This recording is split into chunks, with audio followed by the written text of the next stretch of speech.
Assalamualaikum warahmatullahi wabarakatuh. Akhwani rahimakumullah. Kembali lagi berjumpa lagi dengan saya Al-Fakir Naharuddin. Mudah-mudahan kita semuanya selalu dalam keadaan sehat walafiat, dan saudara-saudaraku semua dimanapun berada dimudahkan rezekinya, dimudahkan urusannya, amin ya rabbal alamin.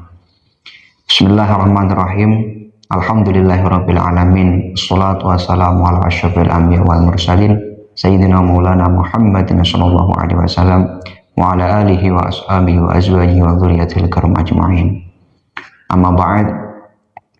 Saudara-saudaraku, kita semuanya pastinya sudah tidak asing dengan ayat yang berbunyi Bismillahirrahmanirrahim.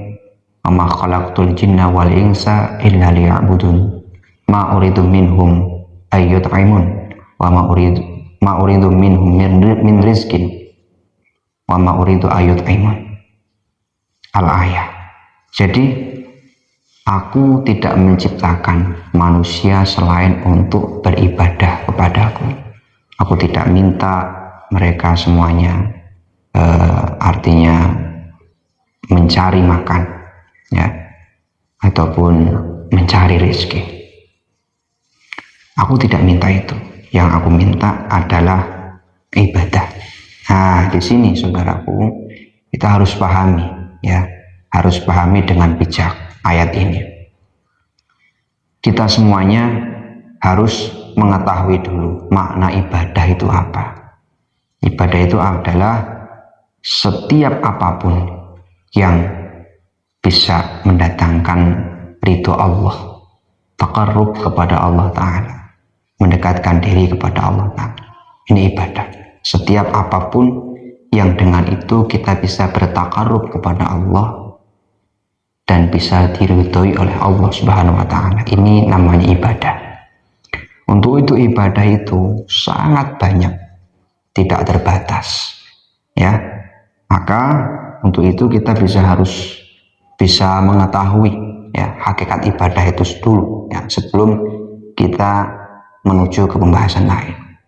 Nah, kita ketika sudah tahu, ya, ibadah itu apa, maka bagaimana kita itu harus memposisikan diri, ya. Jadi begini saudaraku, ya, banyak daripada kita semuanya itu salah di dalam memahami tentang teori rezeki, ya, salah, ya.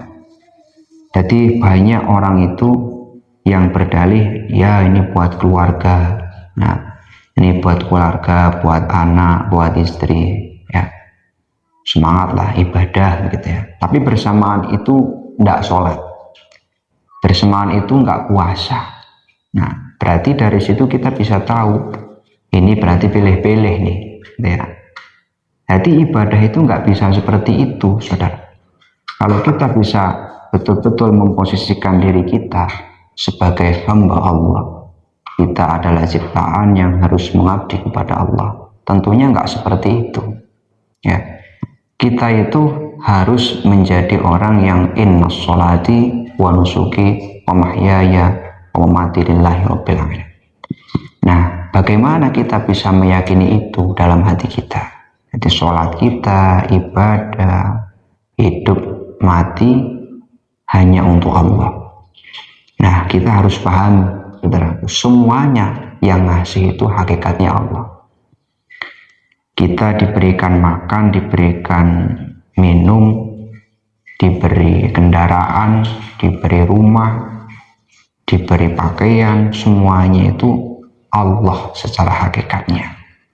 Nah, wasilahnya tentu banyak. Nah, inilah yang dinamakan dengan sunnah. Walan tajida li sunnatillahi tabdila. Allah itu bikin hukum di bumi ini, ya. Hukum itu ya yang kita ini, kalau kita istilahkan sabab musabab. Ini sunnatullah yang Allah buat, ya. Allah bisa ngasih makan kita tanpa kita bekerja, tapi tidak. Allah membuat sunnah atau hukumnya dengan kita harus mencari, ya, harus berusaha dan lain sebagainya, gitu.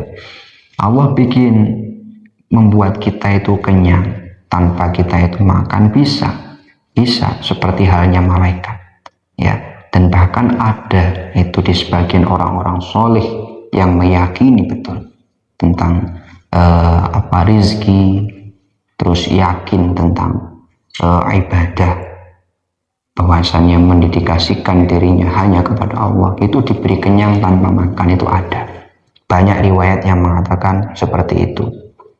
Hati kenyang tidak karena makan, betul-betul kenyang, ya. Jadi kuat ibadah, ada. Jadi saudaraku, kita itu kalau betul-betul memposisikan diri sebagai hamba Allah, tentunya bagaimana Allah itu memerintahkan, bagaimana Allah itu memberikan teguran-teguran, kita itu harusnya mengikuti, harusnya itu nurut, sami'na wa ata'na, ya. Nah, tapi ketika kita jujur dengan keadaan dan cara pikir orang sekarang itu tidak seperti itu, jauh, ya. Jadi mencari nafkah sebagai ibadah, iya, tapi itu sebetulnya bukan karena ibadah, ya, tapi karena ya mungkin memang harus butuh, memang dia butuh, gitu. Bukan karena ibadah, gitu ya, bisa bedanya. Bukan karena untuk mendekatkan diri ke Allah, itu bukan, tapi ya karena yang butuh. Nah, itu aja, sebatas itu.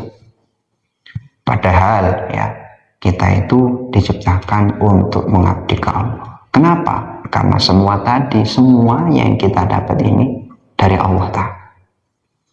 Nah, ada dua hal yang kita bisa dapat, saudara, ketika kita bisa mengamalkannya. Ini dua hal ini akan dapat. Satu, kita kalau misal bisa betul-betul mengabdikan diri ke Allah Ta'ala, tidak hanya bicara tentang mencari nafkah itu ibadah, enggak, tapi semuanya, termasuk mendidik keluarga, mendidik istri, bagaimana akhlaknya seorang anak, bagaimana akhlaknya istri, itu semuanya itu adalah mas'uliyah, tanggung jawab. Nah, ibadah itu semuanya menyeluruh.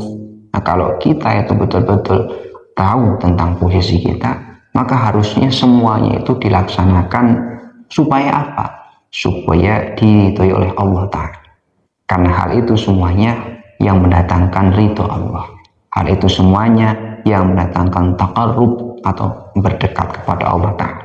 Tidak kok kita itu beribadah hanya ini aja gitu, yang perintah Allah ini, terus kanjeng Nabi nyontohin ini banyak, itu enggak begitu, saudaraku. Udkhulu fis silmi kafah. Kita itu harus masuk Islam tuh berusaha untuk semuanya menyuruh.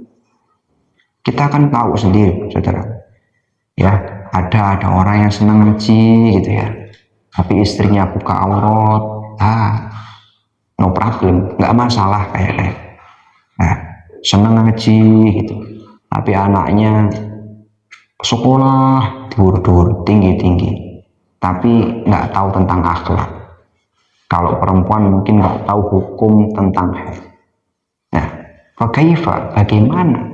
bagaimana ini tanggung jawab kita sebagai abdullah, ya.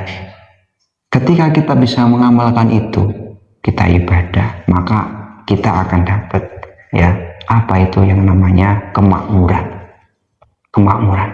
ya. Jadi Allah itu menciptakan kita dari bumi, wa istamarakum fiha, dan Allah juga menempatkan kita di atas bumi ini. Maksudnya istamara itu memakmurkan. Allah menjadikan bumi ini aman, tentram, damai. Karena seperti ini tadi, hamba-hambanya itu tahu posisi, oh ini hamba Allah, kita harus nyari ridhonya Allah. Karena seperti itu mindsetnya, sehingga dalam ekosistem kehidupan itu akan betul-betul terjadi adalah keadilan, keamanan, ketentraman, ya. Kita itu kurang tahu posisi ini, sehingga nggak heran, saudaraku, banyak di kita itu masih iri-irian, ya, masih sengit-sengitan, ya, bukan seperti hambanya Allah. Kenapa? Ya karena tidak tahu posisi. kita hambanya Allah, seharusnya harus bagaimana cara biar kita itu mengabdi ke Allah sehingga kita bisa mendapatkan ridho Allah, mendekat diri ke Allah dengan banyak sekali rangkaian ibadah zahiriyah yang menjadi wasilah kita supaya bisa mendapatkan, atau perantara kita supaya mendapatkan ridhonya Allah. Banyak, harusnya begitu mindset kita. Hambanya Allah, kita ngabdi kepada Allah. Bagaimana cara aku ngabdi? Bagaimana cara kita harus mendedikasikan diriku ini menjadi hambanya Allah supaya diridhoi oleh Allah dengan apapun itu yang menjadi aktivitasku, ya. Entah mungkin ada yang jadi pedagang, bagaimana sih dia hambanya Allah, nah kan gitu. Dengan petani, bagaimana sih dia hambanya Allah. Dengan menjadi kiai, bagaimana sih dia hambanya Allah, dan lain sebagainya. Menjadi YouTuber, bagaimana sih dia hambanya Allah. Terus maka di situ akan lahirlah niatnya baik, hambanya Allah, cari ridhonya Allah. Kemudian caranya baik, apapun dia itu menjadi apa, dia caranya baik, hambanya Abdullah itu. Nah, jadi saudaraku, kita itu lupa status sehingga mengabaikan banyak hal tentang perintah-perintah Allah kepada kita semua. Hanya sebagian kecil yang kita amalkan, dan itu pun karena mungkin ada manfaat yang kita bisa ambil, ya. Contoh, kita dagang, ditanya gimana, oh ini ibadah, nafkah, kewajiban, iya, tapi nggak sholat. Nanti karena ada keuntungan yang dia dapat, ya, sehingga nggak sholat, ya nggak masalah, mungkin ya Allah alam, ya, atau mungkin nggak dapat keuntungan bagaimana, dan lain-lain cerita. Terlepas dia dapat hidayah apa enggak, tapi ini mengenai mindset, saudara.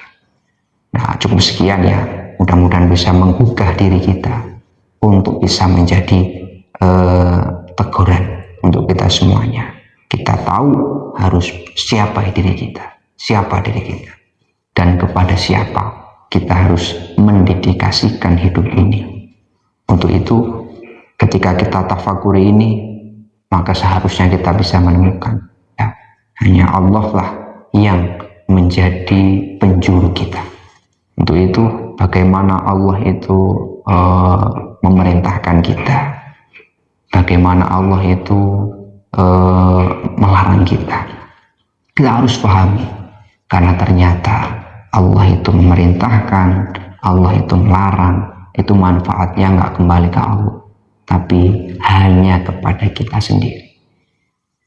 Untuk itu alangkah aneh, saudaraku, Allah ngatur untuk kemaslahatan kita, tapi kita nggak mau aja.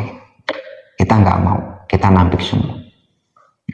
Untuk itu mudah-mudahan kembali lagi kita diberikan kesadaran, keinsafan, dan bisa merubah mindset kita ini, bisa lebih baik, lebih lurus dari sebelumnya. Wa'alafu minkum. Wassalamualaikum warahmatullahi wabarakatuh.